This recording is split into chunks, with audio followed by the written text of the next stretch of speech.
girl's corner. It's just getting some puppy loving in before we did this. Anyway, it's good of you to join us back again, and she's the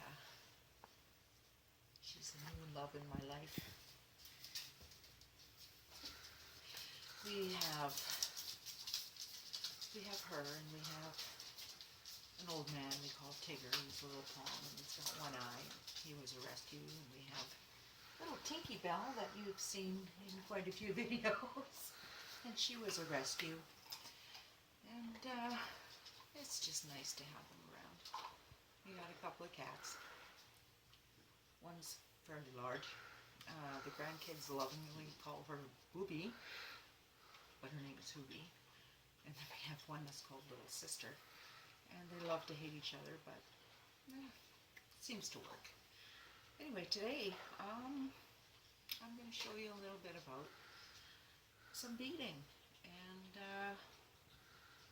yeah, I have no makeup on, so if you want to see how I do that, you can follow me along, and I'll get ready. Because really, I don't do makeup a lot. You know, I don't go anywhere a lot. It just doesn't, you know, I go out to the lake and stuff, but I don't need it there, so.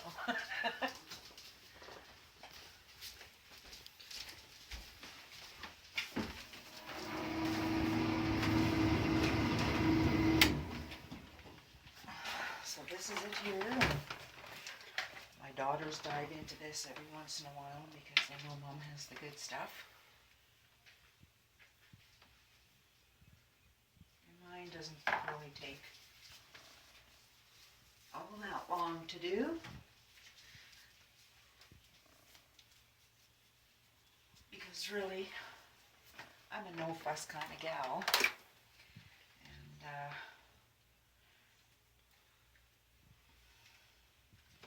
the easier it is, the more I prefer it. And actually,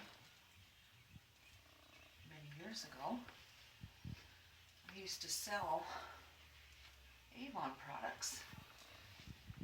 And I was sent to school for cosmology. Who would ever known that I would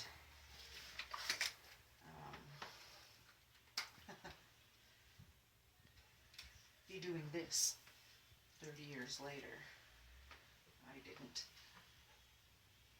And like I said, I like to keep mine fairly simple.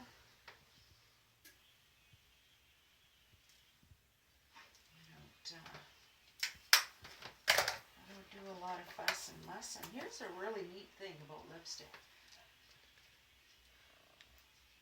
People go out and buy,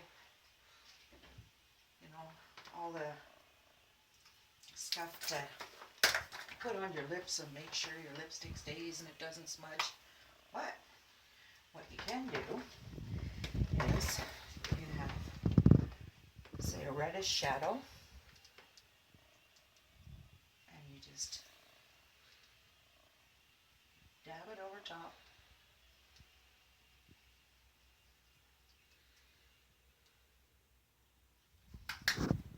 Have your lipstick, and then, ta-da! It stays, and it stays for hours. It's incredible. Just a neat little trick that we learned. Instead of buying a ton of product that will, you know, cost you an arm and a leg. And not a lot of people know this, but when you do put your blush on, you go from your base of your cheekbone into the apple of your cheek, and then that prevents the clown look.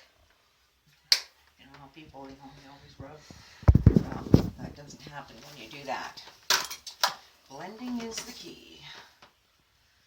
And yeah, I'm getting older, and my hair, you know, it's getting a little bit grayer, not black, but I've decided that I am no longer going to dye it.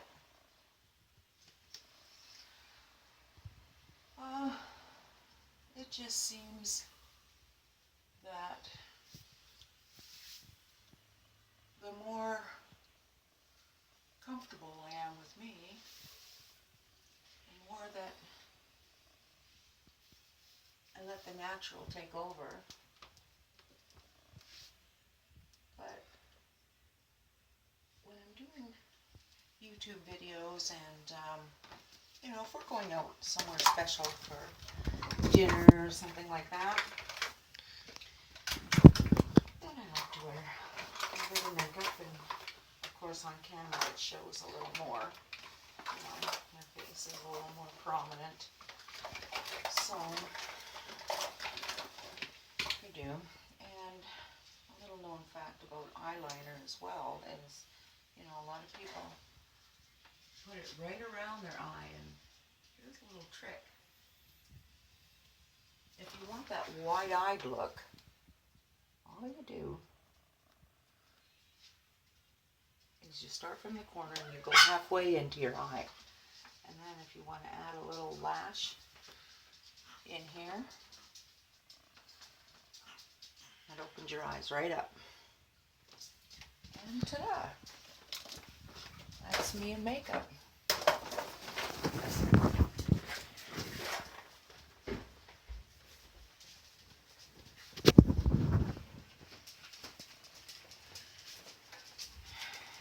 Here's my infamous coffee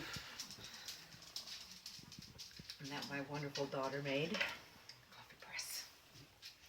So, all right, just okay, I got my trusty coffee. So, what I would like to quickly show you today is just a little bit of a beading technique that I came up with, that for, you know, people who want beautiful work but can't afford to pay that extra little bit. And what I have done is I have sought out these appliques and put them on the leather, and then did some choice beading just inside of these appliques. This is one of the butterflies that I will be doing. So these are nice and quick and easy to do. This is my little granddaughter's start of a wrap that I'm going to be doing with her, and these are little actual flowers that are cut out of burlap, and I put them on there. Anyway, so let's smudge. Let's get this party started right.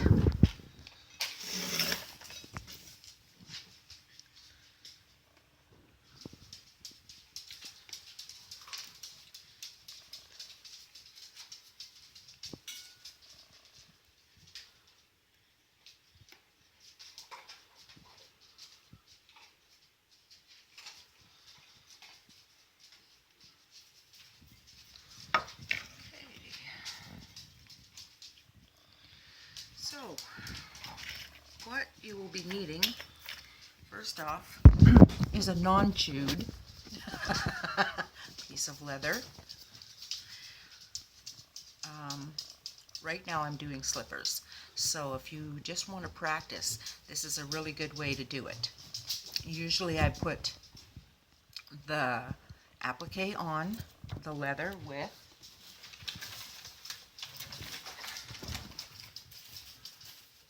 you can use speed sew, but this stuff I find in the dollar store, and it's called Sew No More, and it's great stuff. It's very good for tacking and whatnot, so I just do that on there and let it rest for an hour or so. And then I usually put a paper backing on here, so when I do bead, it's not so flimsy and it stays. But earlier on, my puppy got a hold of this, and actually I was hunting for it and we found it out on the deck. but it's still all right to show you with. So now, you know, even I have a life at times. I like to use delicate beads. They're nice. They're all even spacely cut, and wonderful little, I don't know if you can see those, but they are beautiful.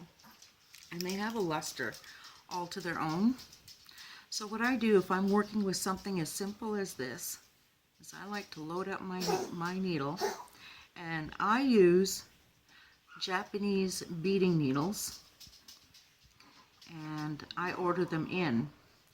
I have found with these needles they are much easier to bead with, and they have a golden eye, which is way easier to thread, and they go through the leather like you wouldn't believe. I have done beading on moose and elk and all kinds of neat stuff that a regular store-bought needle would be hard-pressed to do. I've broken many store-bought beading needles, and when my aunt and I found these, that was just the best.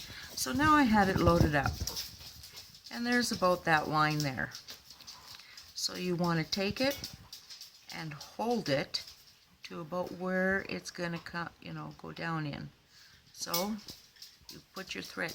Remember, wherever you put your needle in the material, that's where your last bead is going to end up. So there you are. You have one line. Now, you might be worried about this little curve, but don't. Because what we're going to do is on the back, is we're going to come back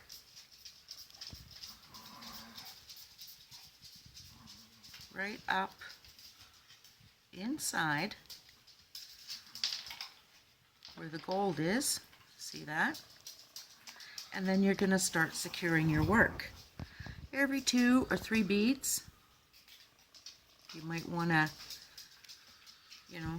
stitch around it. And whenever you want your bead to come closer to an edge, that's where you would put your needle.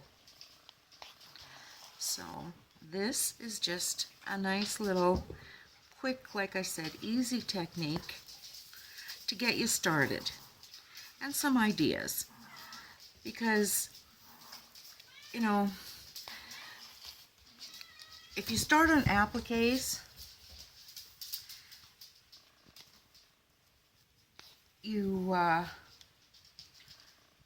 it's not so hard, and you do get a great looking finished product. And it's great for those oh shoot, somebody wants this done and you don't have time to do the fancy flower or whatever, and or you haven't gotten the experience. And I will teach you how to do flowers later on. I mean, free base on here. So that, and then you come out at the end of your last bead, and you just continue on following that line. Now, this is what the finished one looks like. Not bad. And that was just a simple little trick of applique and beading. And so I order in my bead thread. As you can see, my puppy got a hold of this too. But this beading thread is a wonderful thread. It has a very fine Kevlar thread running through it. So it's not that easy to break. Wonderful stuff. Wonderful stuff. On the days that my hands, they're a little bit puffy right now, but not too bad. when I feel that I can't, you know, get my needle in and out. These save a lot on my hands. So for those of you with arthritis out there, yes, you can still bead and make great stuff. It just might be a little slower going, but excellent tool to have. Pliers. The seed beads I order in, and these are just some of the ones that I do have. They're, like I said, there's nothing beyond compare. You know, maybe for your first practice or something like that, you might want to get some beads at the dollar store. But if you want, you know, uniform and a nice, you know, line setting, those are the way to go, in my opinion. There's other seed beads that you can get that I do have that are also uniform, and they come in hanks. Now, this is what we call a hank, but these two are uniform beads. Wonderful stuff. And these are nice because once you take this off and you have the hank there and you separate one, you can go and take your, you know, line right off of there onto your needle. Great little trick. Then, if you get too many hanks, you can get these in your local dollar store, little bags, and you just pop the rest of your beads in there, the ones that are loose. Now here's a pair that I have resold for a guy, and that's one of the roses I did, and he had me sew a sole on these and redo the liner for his wife. So that was there. So now now that you know all my tricks, no, not all of them, but a few anyway, and there'll be a few more that I'll show you along the way, and I'm glad you could join us tonight, and just kind of have a kickback, kind of laid out night, and keep looking sharp, and thanks for tuning in. Okay.